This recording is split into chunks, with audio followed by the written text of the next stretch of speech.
Black Death 2128 is the second in the Black Death trilogy. The key components of this galactic takeover are coming together in this one. The three, which to this point have just merely been thought forms, are now coming into the GWF as real physical beings. First among the three is Sir. And when I went to Daryl to draw Sir, what I was thinking was he'll be the one humanoid of the three.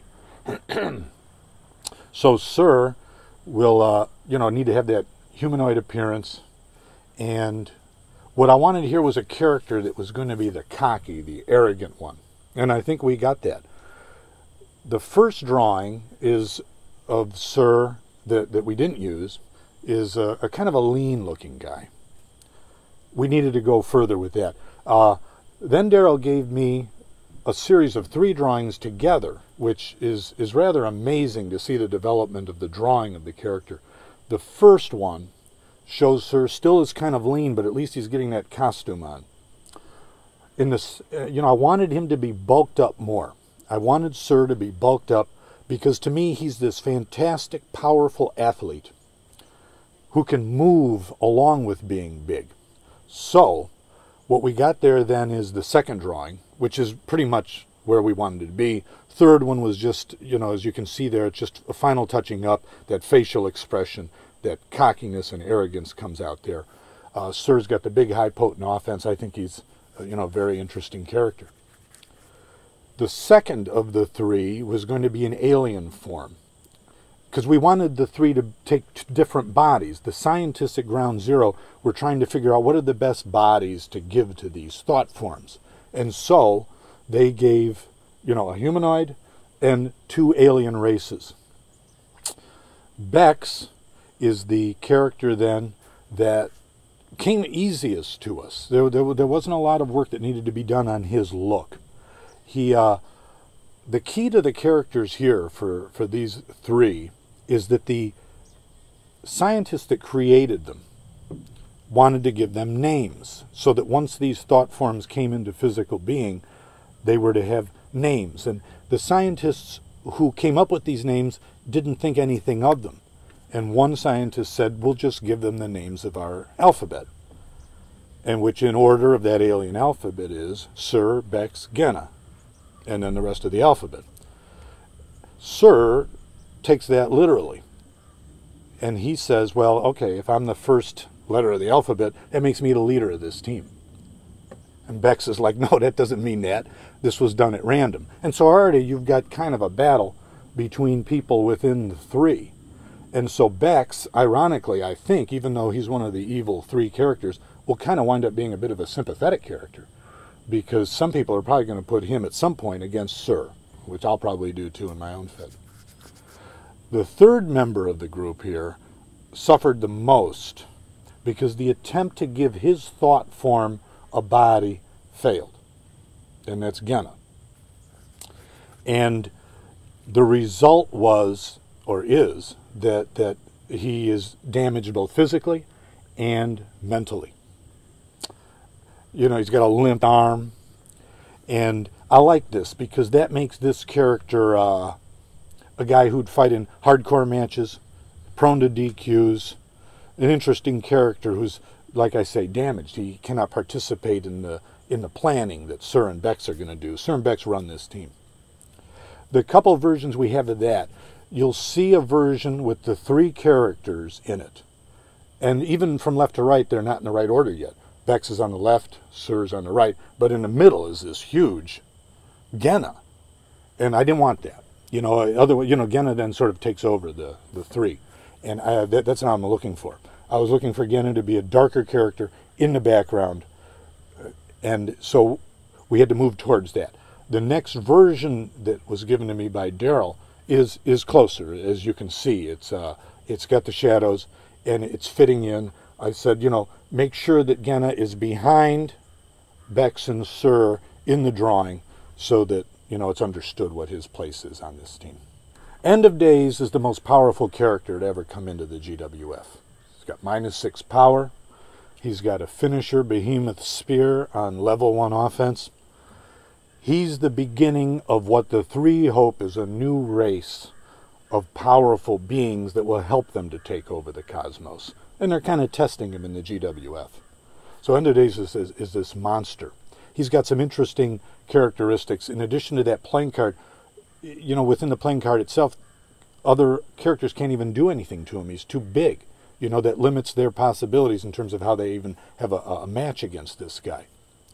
The first drawing that Daryl gave me was fantastic for a beginning, because every first drawing gives you a start, whether it's exactly where you want to go or whether you say to yourself, okay, we want to keep these elements and go somewhere else instead. And that's what happened with this one.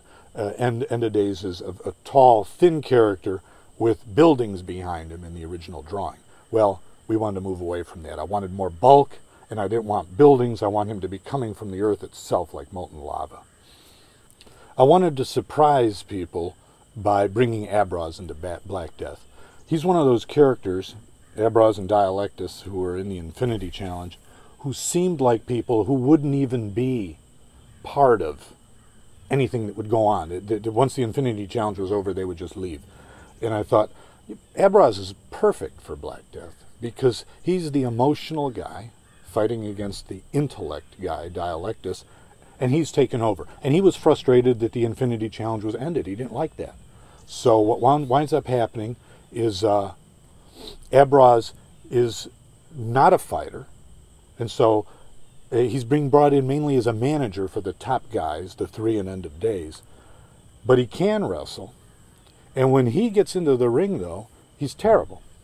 He's like total jobber, except for his Black Death ability, and that is the Eyes of Death. So you've got this guy on the verge of defeat, and suddenly, zap, you're dead. So I liked that angle, that, you know, this guy was terrible, but he could still win in the end anyway. Main job for him, for Abraz, is to be the leader of this team. With Harbinger, and we did this with two characters this time around. Two characters that had cards in 21-27.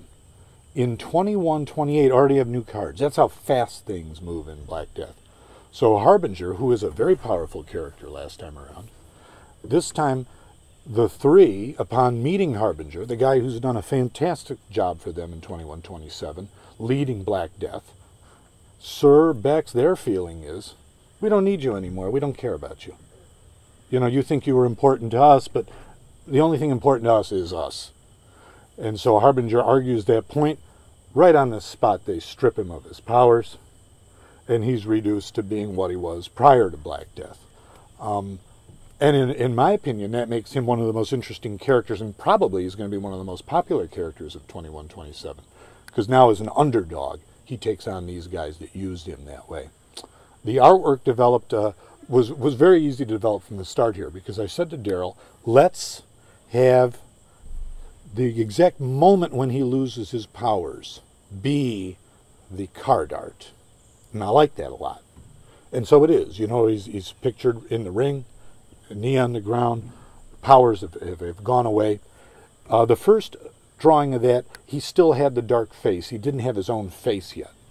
And now that he lost his powers, I thought maybe let's take away some of that mystique, present his real face, and that makes him even more of an underdog, and even more able to be identified with by game fans who are going to be behind him, like, okay, you're still going to win this battle against Black Death. So the second drawing, we put the ring in the background, and it still was going to develop even further to put people around the ring, but right off the bat, we had something good going there. Just like 21-27, Daryl Banks does a fantastic job of art with 21-28, and Werner Mook does an incredible job with the coloring. Ensor was another guy that benefited from being in Black Death, because he's another guy that sort of needed something else to be going on with him. And I said to Daryl, I'd really like a really cool perspective that we haven't seen yet, where a guy's coming right at you, flying right at you, fist first, from the ground into the air. You're seeing it from a bird's eye view. The first drawing we got was kind of close, but not quite there, because it was just a little more off to the side, and I really did want him coming straight at you.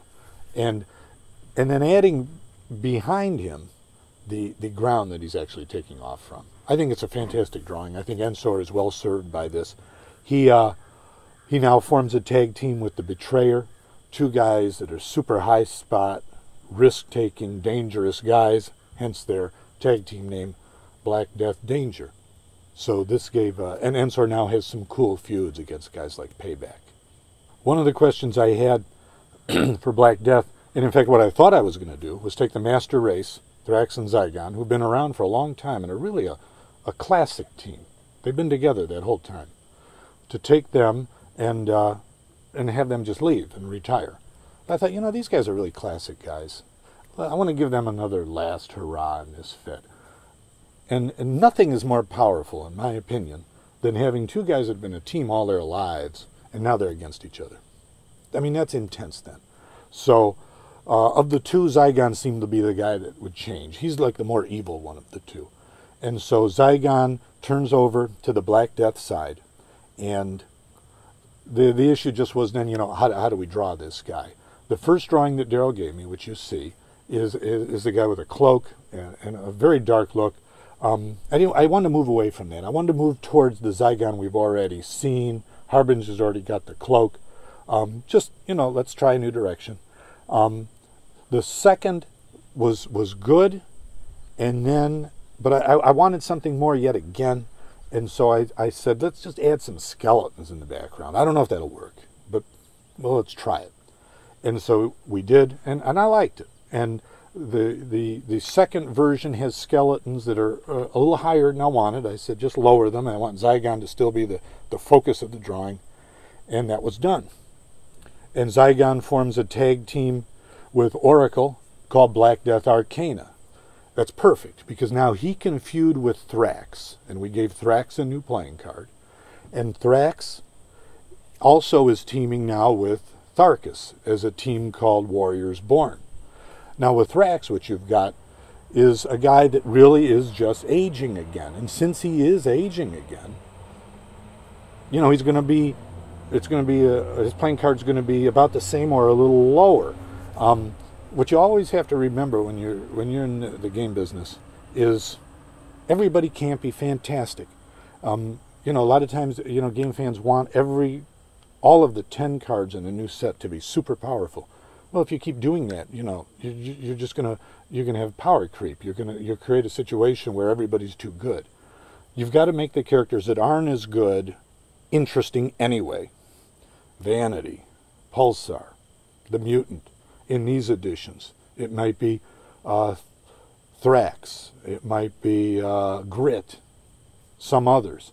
You know, you've got to have the lower card. And if you make those characters interesting, they're still interesting to have in battle. And Thrax versus Zygon, that is interesting. And this tag team of Warriors Born, I've had a lot of success with them in my fed, and I like it. In one of the original versions that you see here, Thrax has a different background that we used on the playing card. It's kind of like a military war room background. It's a little generic, and the idea was, let's see if we can't go in a different direction instead of that. We have a new playing card for Mantis in 2128. Along with Harbinger, new cards. Mantis had just become a Black Death character in 2127. Now here in 2128, he is broken free because of the love of his father or because of his own willpower. He's been able to break free of that hold. And now he becomes kind of like one of those underdogs who's going to fight people like Bilal and others to get revenge against these guys for doing that to him and form a team with his own father to do so. The interesting thing about Mantis is he could still fall back again. You know, there's a card mechanic on his card that if he, under certain conditions, he can revert back to the Black Death version, which is an interesting playing card possibility and very interesting storyline possibility. In the end, 2128 is the middle leading to 2129, which will come out in July of 2013. And the drama of these storylines, of this epic storyline, will come together at that point. And when I say epic, I do mean epic. I think Black Death will stand in a lot of ways as a very memorable game edition, looking back at other game editions in comparison. You know, it was a big change in the GWF at that time. That's going to continue. It's going to continue in 2130 and beyond. But for now, part 3 of the Black Death trilogy is coming in July. And keep playing. Play, play, play, and get ready, because it's going to come at you.